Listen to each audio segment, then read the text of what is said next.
हम लखनऊ के queen street, जिसको लंदन के क्वीन स्ट्रीट के तर्ज पर विकसित किया गया है, हज़रतगंज में खड़े हैं और हमारे साथ हैं समर्पित तिवारी। मैंने इनसे पूछा कि या इन्होंने मुझसे पूछा कि आपको कैसी किताबें पसंद हैं, तो मैंने इनको बताया। अब ये हमने इनसे पूछा कि किस तरह की किताबें आपको पसंद हैं। साइकोलॉजी, क्योंकि वो इंटरेस्टिंग होती है और ह्यूमंस के बारे में जानने में ज़्यादा मदद मिलता है उससे, कि मतलब वो क्या सोच रहा है, वो क्या करेगा, कि जैसे आपको उसके सामने मतलब इम्प्रेशन बनाना हो तो वो आपकी इम्प्रेशन अच्छी जाए।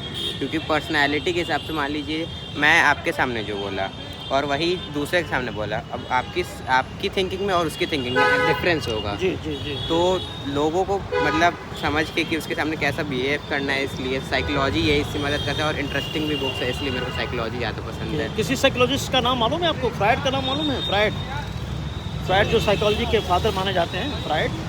मतलब उतना नहीं जानता मैं उनके उतना बारे नहीं में। जानता। हाँ, लेकिन उस क्षेत्र में आपकी रुचि है, इंटरेस्ट है। हाँ, आप कुछ सेल के बारे में बात कर रहे थे, सेल्स के बारे में, कोशिकाओं के बारे में।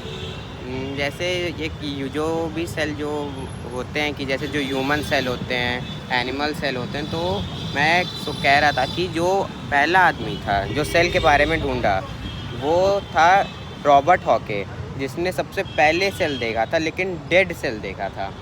और सेकंड साइंटिस्ट थे, उनने लिविंग सेल देखा था, वो भी प्रोटोजोआ। अब वैन लॉयस करके उनका नाम अच्छे से याद नहीं आ रहा मेरे को, कोई बात नहीं। तो मैं उसी के बारे में बात कर रहा था। अच्छा, living cell and dead cell. तो बहुत अच्छा। समर्पित तिवारी जी, आपको लखनऊ कैसा लगता है? आप तो बिहार से कहीं से आए हुए हैं शहर में।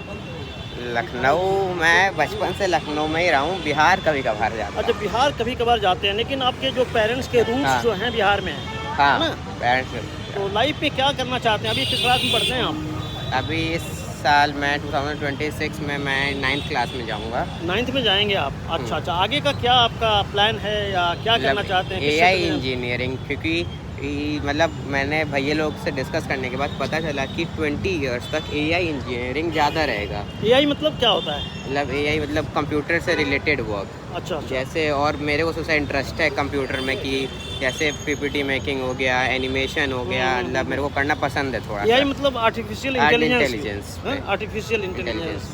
यस। तो आपको क्या लगता है कि ये दुनिया को बदल देगा क्या, ये आर्टिफिशियल इंटेलिजेंस? ज़्यादा मेहनत करे तो बदल सकता है। बदल सकता है। जैसे ह्यूमन ने AI को बनाया, जी। अब हम जब AI को ज़्यादा एडवांस करेंगे तो AI अपने एक और एडवांस AI को बना सकता है, लेकिन उसके लिए हाई-फाई AI होना चाहिए। अच्छा। तो उस टाइप का AI बनाने की कोशिश, कि वो AI जो दूसरे AI को बना सके। और सेकंड चीज़, जैसे जो मोबाइल में यूज़ होते हैं, क्या इसका मैं कल बात करता हूँ, क्योंकि मेन पॉइंट होता है जिससे मोबाइल फ़ोन्स, लैपटॉप्स ये सब चलते हैं। जैसे आईफोन में अलग होता है और एंड्रॉयड फ़ोन में अलग होता है, तो लेकिन वो दोनों बनते हैं अमेरिका में, इंडिया का एक भी नहीं है। एक उसे भारत का बनाना। अच्छा। अब मैं वो उस ऑपरेटर का नाम मैं आपको कल बताऊँ, क्योंकि ओके, कोई दिक्कत नहीं। तो बहुत अच्छा लगा आपसे। हम ऐसे चलते फिरते बच्चों से बात करते रहते हैं और उनसे भी कुछ सीखते हैं, दुनिया दिखाते हैं, और उनकी नज़र में दुनिया कैसी है वो दुनिया को दिखाते हैं। तो बहुत बहुत धन्यवाद। अगले किसी एपिसोड में ऐसे चलते फिरते किसी और मेधावी बच्चे से हम आपसे मुलाकात करवाएंगे। नमस्कार, धन्यवाद।